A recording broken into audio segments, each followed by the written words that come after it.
Are you listening? Welcome back to another episode of the Nerf Report. My name is Brian Chappelle. Thank you so much for joining us. It has been a week since we've last talked and a lot has happened. Xbox has announced the price and release date for the Xbox Series X and the Xbox Series S, with both of the consoles launching on November 10th, and the Series X costing $499 and the Series S being $299.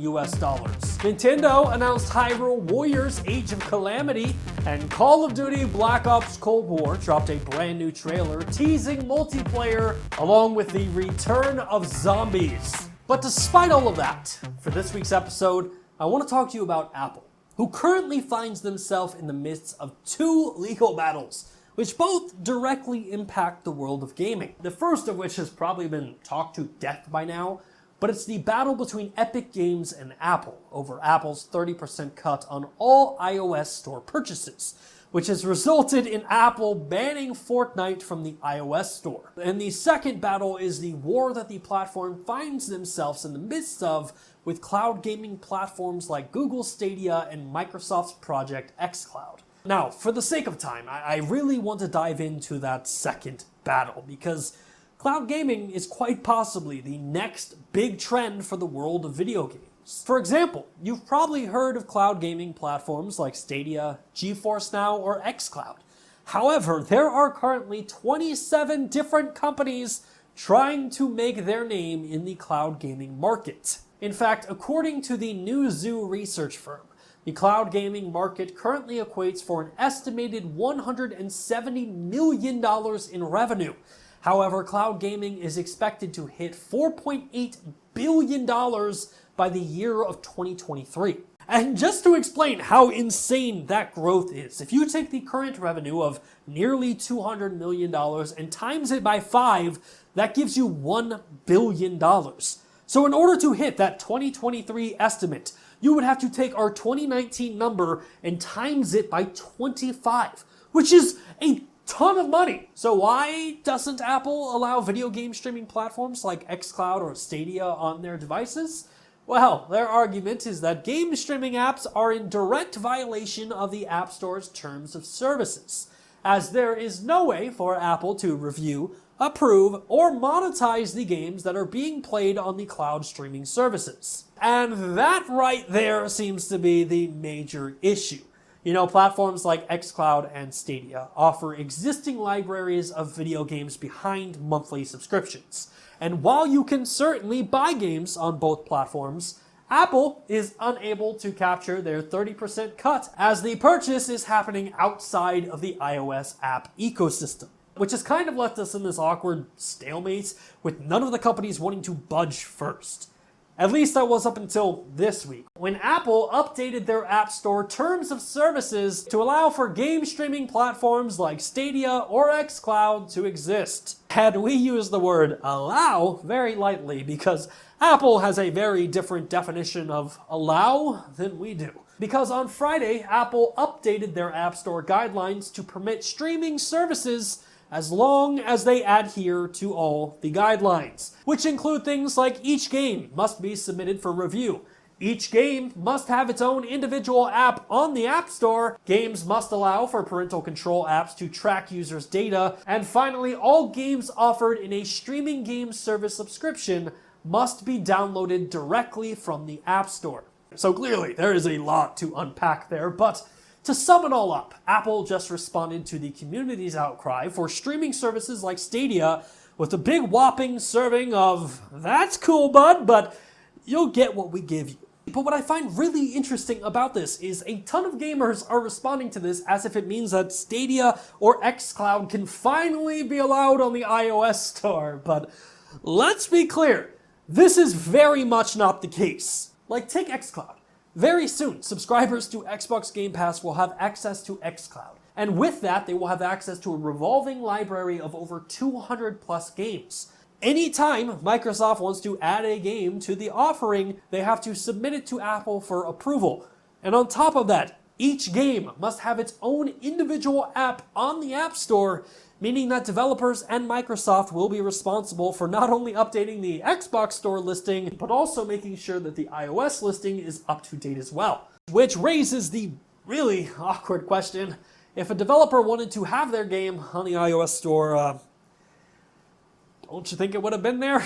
Like, the reason services like xCloud or Stadia exist in the first place is because it allows for games that typically require extremely powerful hardware to be accessed by lower-end technology. So just because Stadia or xCloud created a way for a game like Red Dead Redemption 2 to run on a smartphone, Apple thinks that they should get a cut of that.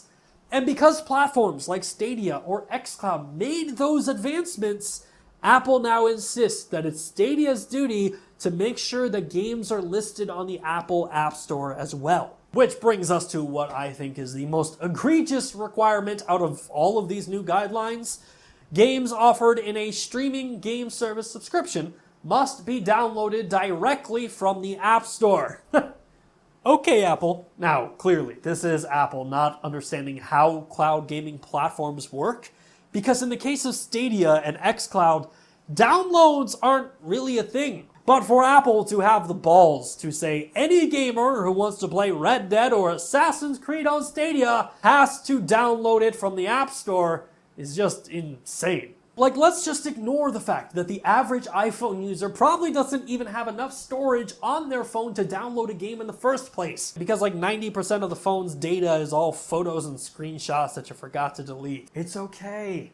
You're among friends. And this is a great segue to point out that Apple is a competitor to Stadia and xCloud with Apple Arcade. So what if Apple down the road is losing users to their competitors? So to combat their losses, they begin to dictate what games are permitted on the streaming platforms, because under the new rules, all games must be approved by Apple. So what is to stop Apple from denying Stadia exclusives from streaming on Google Stadia on iOS devices? It would be similar to when you're playing basketball with your neighbor Tim and you dunk on your neighbor Tim because, well, he sucks at guarding the post, but Tim gets upset because you dunked on him and says, "That's not cool, man." But you're like, "Hey man, dunking is totally legal in basketball." But Tim's like, "Hey, moving forward, dunking is only permitted by request only. So every time you want to dunk, you have to stop and say, 'Hey Tim, is it cool if I dunk right now?'"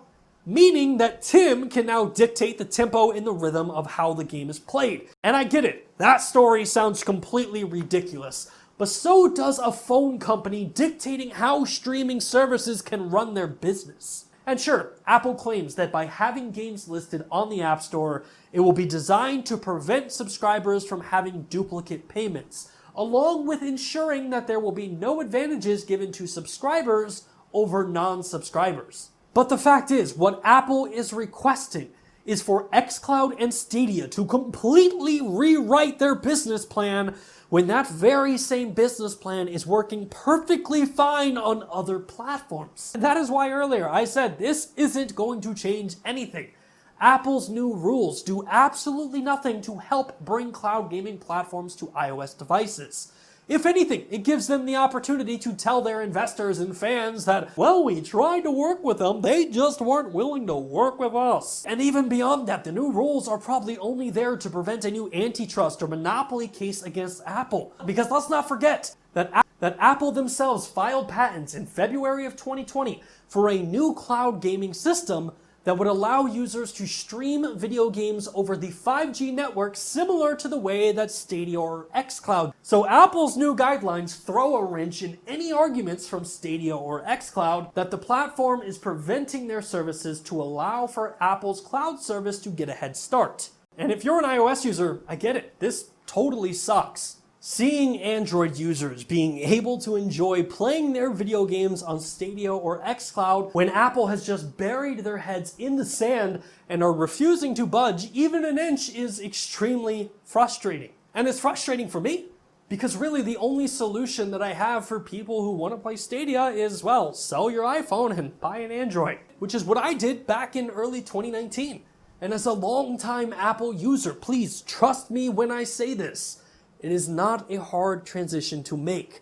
Apple, for years, was a leader in technology and was the best ecosystem to be in, but the sad reality is, in recent years, they have definitely lost their focus, and other companies have surpassed them in new and emerging technology.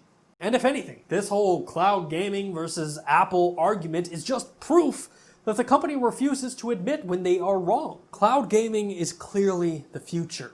And for Apple not to embrace services like Stadia or xCloud, it's proof that they are extremely behind the times. And their willingness to put a roadblock in the way of their competitors so they can launch their own service instead, all the while claiming that they want to create a fair marketplace, is extremely shady. And unfortunately for Apple, if they don't change course soon, more and more users are going to leave the iOS ecosystem to more open environments. And that is going to be an extremely painful lesson for Apple to learn. Well, that wraps up this week's episode of the Nerf Report. Thank you again so much for watching.